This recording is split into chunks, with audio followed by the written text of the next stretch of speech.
If you consider God's love as an anchor, you will consider reaching for reconciliation. And complete reconciliation if you know how to forgive. God forgives you. Forgive others. Forgive yourself. You will realize that the anchor is also in the form or a symbol of the cross. The cross is our great image of reconciliation. God's own initiative to save us, to reconcile us back to God. And if reaching for reconciliation will not work, God's love is our tag. What is a tag? It is a type of vessel that maneuvers other vessels by pushing or pulling them by direct contact or by means of a tow line. Tags typically move vessels that either restricted in their ability to maneuver on their own, such as ships in a crowded harbor or a narrow canal, or those that cannot move by themselves, like the barges. When we receive the complaint of the crew, as I mentioned earlier, about lack of food, and upon listening to them, we learned that this is not just an issue about food. This is not just an issue about food. They all miss home. Just imagine, you have 9 months contract working on board, and within this period, you cannot see your family or loved ones. You are at sea and confined in a big ship with just 20 people on board. And this time of COVID-19 restriction, they are not allowed to go ashore or to go shore leave at any port. Lucky if they can buy internet card. Still, many ships now don't have free internet access on board. Their contract been extended because crew repatriations is not yet possible at most port. And they are able to contact us and ask for help.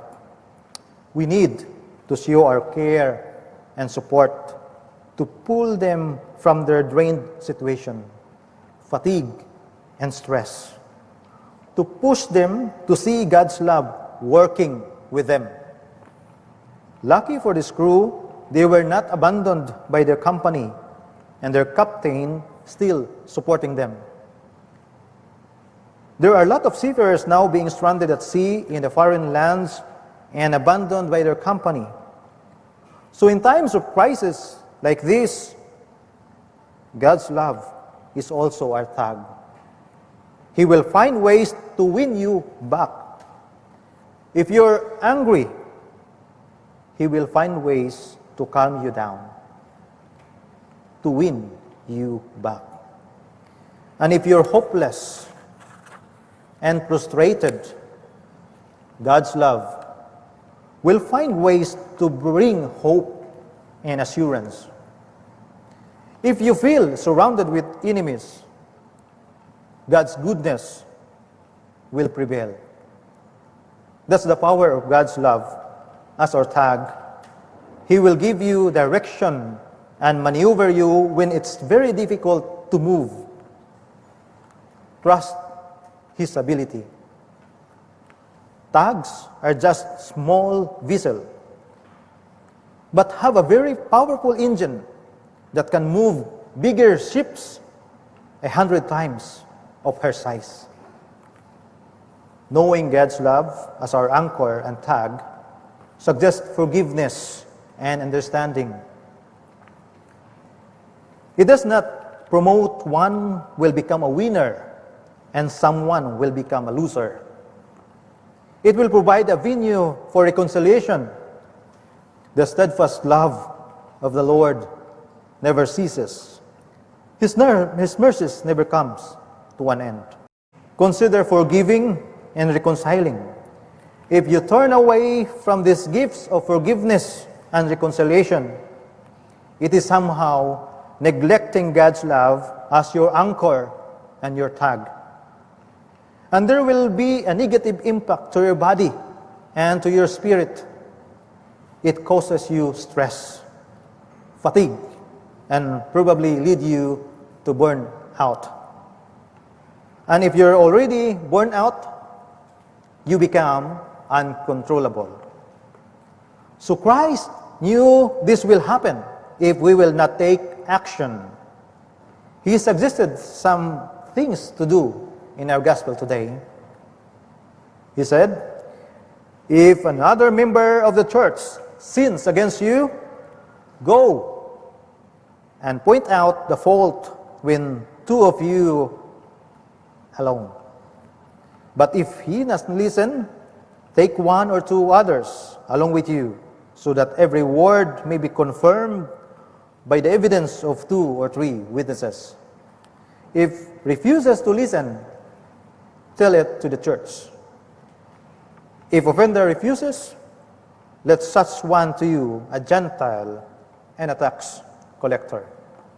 I tell you, the first thing to do is the hardest part, to go and point out the fault when 2 of you are alone. Even if it is hard to forgive and reconcile, you must try to pursue forgiveness and reconciliation. Because it is the will of our Father, and it is the right thing to do. Make that person accept and change. He knew Christ because he is part of our church, and we are one body. If one part suffer, we might also be affected. Imagine, the crew from the engine department will stop working. The ship will become paralyzed. And if the deck department will stop working well, there will be no sense of direction and command of the whole ship, and the ship will become paralyzed. They must work as one. One ship, one body, the same as the church. We need to feel one another as part of our own body. Our church now is in transition with our new normal situation. I know it will be tough. It will not be easy. It is a challenging time to adjust. But we need to try our best to work and function as one in order to move on, to create good memories closer to our God. Let me express my personal welcome to Reverend Andy Smith, his wife Nikki, and kids here with us. Welcome to Christ Church. We have to support them and give a chance to lead our church. To work as one, we must prepare ourselves doing some adjustments, and maybe require some reconciliation task. And as I say, some confrontation. And to do this, we must ensure we are healthy, body, mind, and spirit. Let me suggest 3 things to end my sharing this morning. First, we must prepare ourselves. Prepare yourself by self-care. Caring yourself so you will know how to care for others. Look for self-care tools to alleviate rest of burnout. This probably giving importance to diet, exercise, and good sleep.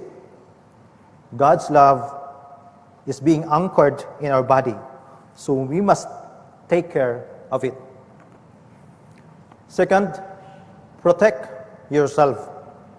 You must know when to push and to pull back. Remember, God's love is sometimes pushing and pulling you as tags do. And third, and most of all, don't forget to pray. Prayer is our best weapon. You have done your part. Preparing yourself, protecting yourself, and I believe, and we believe, God will do the rest if we do our part. Remember, God forgives you, forgive others, and forgive yourself. Amen. Good morning.